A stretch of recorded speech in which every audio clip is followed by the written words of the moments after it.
Bien-aimé, les personnes toxiques qui cherchent à te pourrir la vie sont nombreuses. Tu les trouves partout, dans les familles, au boulot, dans les églises, dans le milieu de sport, dans les écoles, dans les associations. Bref, les Jézabel narcissiques sont partout autour de toi. Si tu ne les as pas encore croisés, fais attention à ces signes. Tu vas bientôt les découvrir. Avec ces signes, certains comportements vont te sauter aux yeux. Certaines personnes viennent vers toi sous forme très gentille, docile, aimable, mais ce sont des véritables loups déguisés en agneaux. La parole de Dieu te met en garde contre ces personnes toxiques qui ont pour objectif de te faire perdre inutilement des précieux temps de ta vie. Les signes des relations dangereuses à éviter pour ne pas tomber dans les pièges des narcissiques Jézabel sont nombreux. Mais nous allons parler de 7 signes qui vont te prouver que tu es dans une relation toxique. Définissons le narcissique. C'est quelqu'un qui a un amour excessif porté à l'image de lui-même et qui a une multiple personnalité. C'est difficile de vivre en paix dans une relation avec une telle personne. C'est pire quand on est marié avec un narcissique ou Jézabel.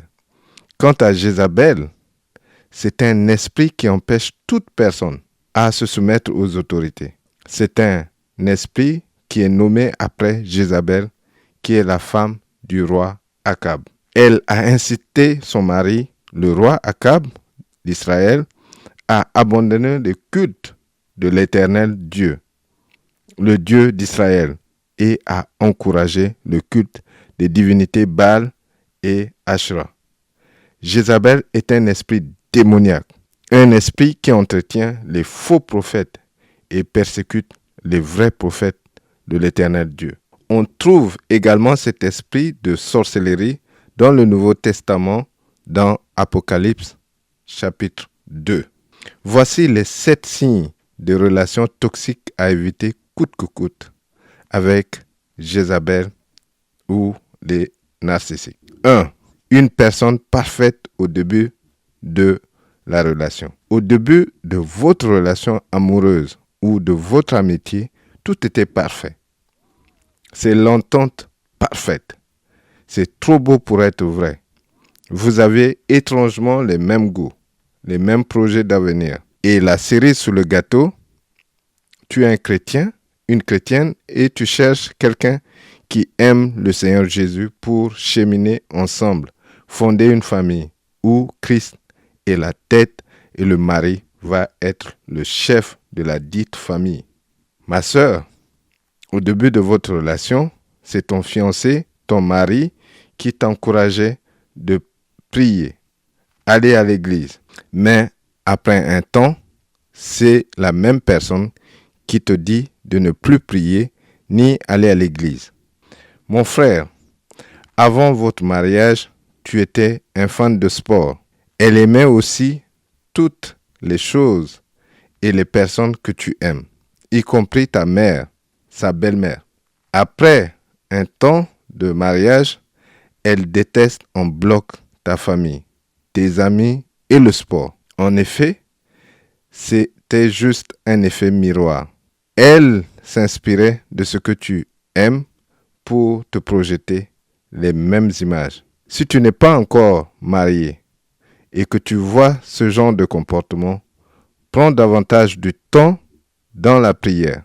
Tu es en train de rentrer dans une relation compliquée avec ton pire ennemi. Tu dois beaucoup prier avant de rentrer dans une relation. Elle peut paraître parfaite, mais ça peut être un piège orchestré depuis l'enfer. La parole de Dieu dit dans Jérémie 17, verset 9. Le cœur est tortueux par-dessus tout. Il est méchant. Qui peut le connaître? Ne cherche pas forcément ce qui tape à l'œil. Prends ton temps dans la prière et apprends à poser des questions pertinentes qui obligeraient ton futur partenaire à être vulnérable. 1 Samuel 16, verset 7. Et l'Éternel dit à Samuel, « Ne prends point garde à son apparence et à la hauteur de sa taille, car je l'ai rejeté. » L'Éternel ne considère pas ce que l'homme considère. L'homme regarde à ce qui frappe les yeux, mais l'Éternel regarde au cœur. Ma sœur, c'est très bien de demander à Dieu un homme grand de taille, beau et riche. C'est lui que tout le monde va admirer quand vous êtes ensemble. Mais au vu de ce verset, si tu n'es pas encore marié, demande à Dieu de te donner un homme qui a un cœur centré sur le Seigneur Jésus. Tu ne seras pas déçu du choix de Dieu pour la personne que tu vas épouser parce que son choix ne sera accompagné d'aucun chagrin. 2. Les fiançailles qui annoncent une relation toxique. Si tu es encore dans les phases des fiançailles, Dieu va t'avertir par des songes, des visions et certaines personnes honnêtes qui vont attirer ton attention sur ton choix de partenaire. Parmi ces personnes qui te donnent des conseils sur ton fiancé ou ta fiancée, il faut utiliser le discernement et amener certains conseils des gens qui sont dignes de foi devant le Seigneur. Le Saint-Esprit peut passer par eux pour te montrer un feu rouge. Le Seigneur passe souvent par des songes, les visions, la parole de Dieu pour t'avertir du danger. Il faut y prendre garde. Si tu vois dans tes rêves, les songes et les visions que tu vas te marier avec ton fiancé, tu te présentes devant l'autel, mais il n'est pas là. Ou il est là, mais son attention n'est pas tournée vers toi. Et quelquefois, il quitte même avant la fin de la cérémonie nuptiale. C'est un homme qui va te faire souffrir. Il va t'abandonner. Dieu t'avertit de la souffrance qui t'attend dans une telle relation, quelle que soit la beauté, la richesse de la personne. Autre rêve et songe, tu te présentes le jour de ton mariage sans chaussures, pieds nus ou à moitié nus. Ou bien tu vois que ton fiancé ou ta fiancée est une personne naine, alors que dans la réalité, ce n'est pas le cas. Cela veut dire que tu es mal préparé pour entrer dans cette relation qui va t'apporter la honte et l'humiliation. Et pour couronner le tout, vous êtes diamétralement opposés. Tu peux également voir ton fiancé avec les dents de vampire ou sous forme animale, de sirène des eaux. Cette personne va sucer toute ton énergie. Elle est certainement dans l'occultisme, dans la sorcellerie. Prends un temps de jeûne et de prière pour demander la confirmation à Dieu avant de prendre une décision quelconque, parce que tu pourrais faire face à un véritable psychopathe, narcissique ou Jézabel. 3. Il ou elle n'accepte pas ton non. Il cherche à te persuader par tous les moyens que tu as eu tort de lui dire non. Il passe par toutes les manipulations pour te faire changer d'avis. Il passera par les mensonges, les flatteries, les manipulations. Mais si tu ne fléchis pas, malgré toute ta bonne volonté pour lui prouver que ça sera une situation suicidaire et catastrophique pour le couple ou la famille, cela veut dire que c'est un Jézabel ou un narcissique. La personne qui a l'esprit de Jézabel ou le narcissique va exploser de colère. Quelquefois, c'est une situation qui ne demande pas à ce que vous puissiez vous disputer, mais voilà, vous vous disputez pendant des heures, voire des jours. Ce genre de personnes ne discutent pas pour chercher la solution, mais c'est pour chercher des querelles. C'est parce qu'elles conçoivent mal que toi, qui as le statut de leur esclave, tu oses leur dire non. 1 Roi 21, verset 4 à 7. Akab rentra dans sa maison, triste et irrité à cause de cette parole que lui avait dite Naboth de Jezreel. Je ne te donnerai pas l'héritage de mes pères. Et il se coucha sur son lit, détourna le visage et ne mangea rien. Jézabel, sa femme, vint auprès de lui et lui dit, pourquoi as-tu l'esprit triste et ne manges-tu point? Il répondit, j'ai parlé à Naboth de Jezreel et je lui ai dit, cède-moi ta vigne pour de l'argent, ou si tu veux, je te donnerai une autre vigne à la place. Mais il a dit, je ne te donnerai pas ma vigne. Alors Jézabel, sa femme, lui dit, est-ce bien toi maintenant qui exerces la souveraineté sur Israël? Lève-toi, prends de la nourriture et que ton cœur se réjouisse. Moi, je te donnerai la vigne de Naboth de Jezreel. Jézabel a donc fini par fomenter un complot contre Naboth. Il fut accusé faussement et tué à cause du décret que Jézabel a signé à la place de son mari. Les narcissiques, Jézabel, quand tu oses leur dire non, ils piquent une colère et certains vont chercher à t'éliminer spirituellement, même si c'est ton père, ta mère, ton frère, ta sœur, ton mari, ta femme, ton boss, ton ami, ton pasteur ou un collègue. Si ils sont directement des sorciers eux-mêmes, ils sont capables de chercher à t'éliminer par des systèmes occultes à cause d'un simple non. Ils n'acceptent pas le non.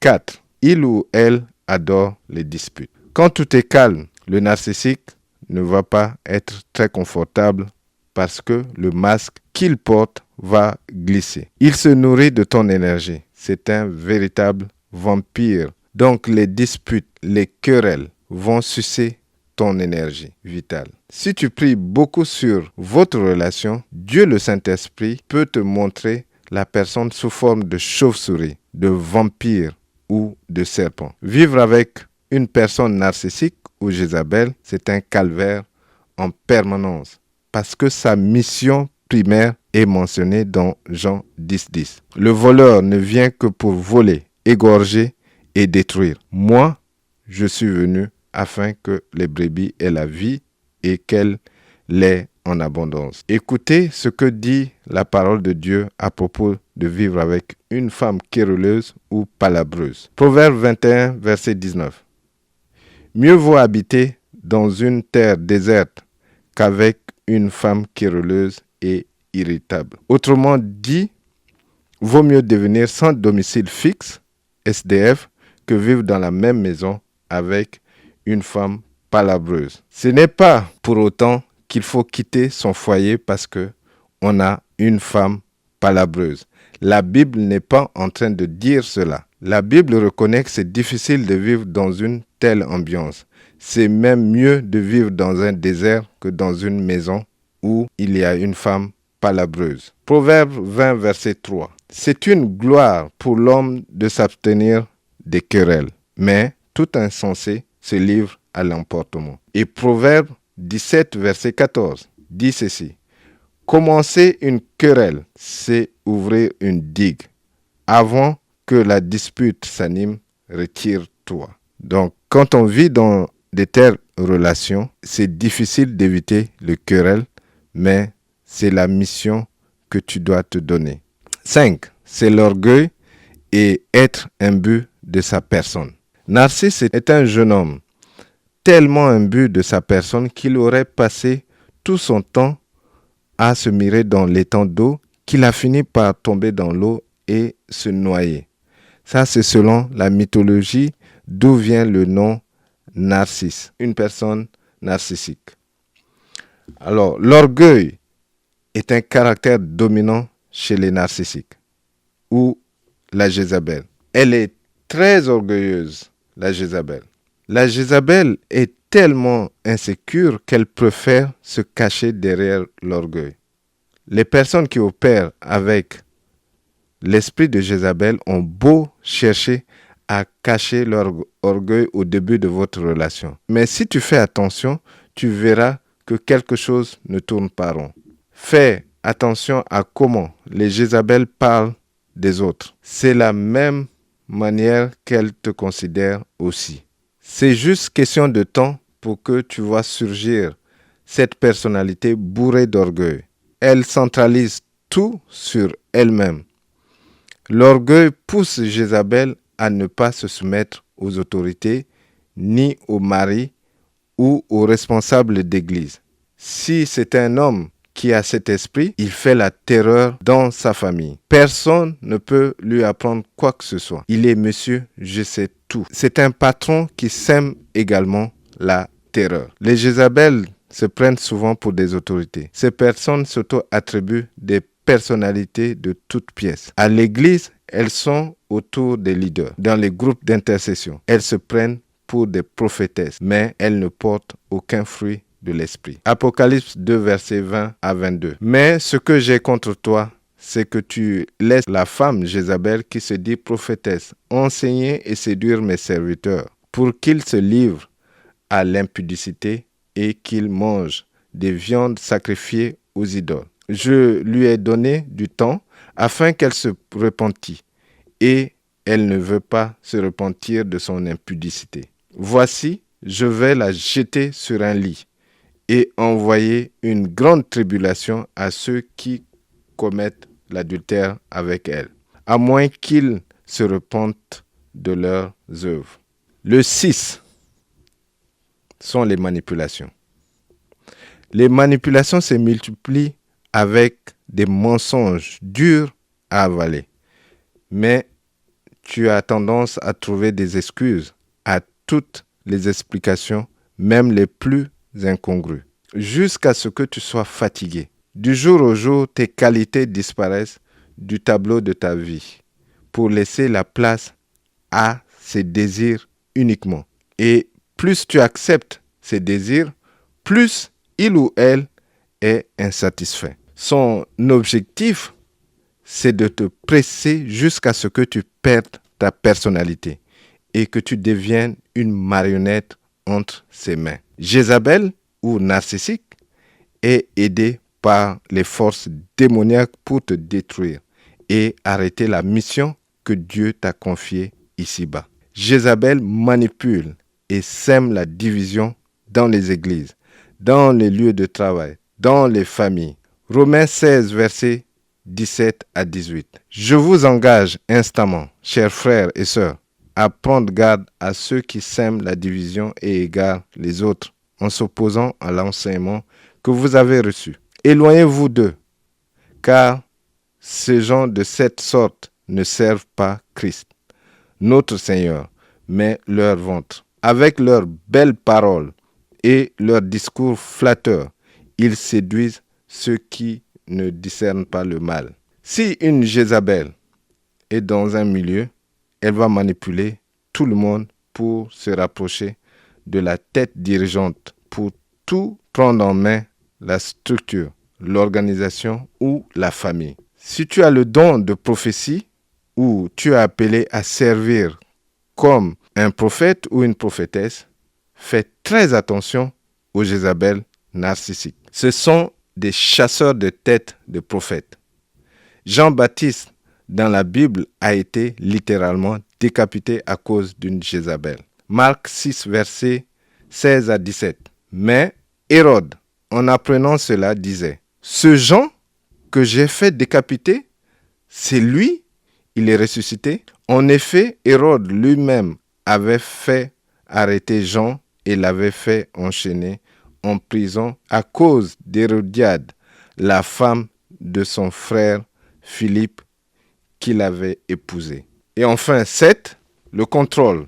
Ceux qui sont narcissiques pensent qu'ils ont le droit de contrôler totalement ta vie. Si tu as une mère Jézabel, elle fera tout pour que tu restes attaché toute ta vie à elle, comme si tu avais encore le cordon ombilical. Quel que soit ton âge, elle fait tout pour que tu sois dépendant d'elle. Elle pourra ainsi contrôler toute ta vie, comme elle voudrait. Elle va aussi monter les enfants les uns contre les autres. C'est la tactique de diviser pour mieux régner. Elle contrôle ta vie totalement. Tes mouvements sont scrutés et elle s'attend à ce que tu lui donnes toutes les clés de ta vie. Elle veut contrôler toute ta vie avec ses tentacules. Tu dois chercher ta délivrance pour ne pas subir de telles relations. Certains Jézabel ou narcissiques veulent tellement contrôler ta vie qu'ils ou elles vont chercher des systèmes occultes pour le faire. Ils vont consulter des marabouts. Ils vont faire de la sorcellerie pour te basser, comme on dit en Côte d'Ivoire. Ces personnes vont chercher à t'envoûter pour te contrôler totalement. Et si tu es dans un tel couple, c'est le travail que le Jézabel ou la Jézabel va chercher à faire. Tant que cette personne ne contrôle pas ta vie, elle ne sera pas satisfaite. Dans leur tête, c'est l'envoûtement total qu'il ou qu'elle cherche dans votre relation. Tu n'auras pas la paix dans un environnement que Jézabel contrôle. 2 Rois 9, verset 22. Dès que Yoram fut à portée de voix de Jéhu, il lui demanda, « Viens-tu pour la paix, Jéhu ?» Jéhu répondit, « Comment peut-il être question de paix tant que durent les prostitutions de ta mère Jézabel et ses innombrables pratiques de sorcellerie? Si tu subis des violences conjugales, de grâce, cherche du secours.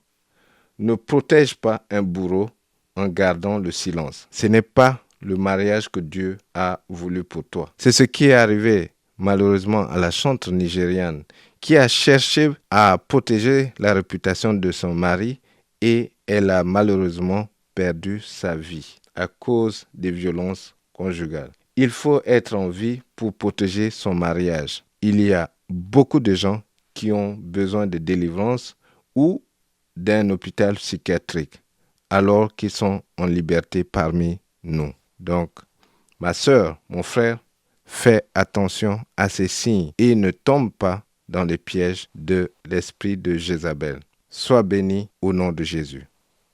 Amen.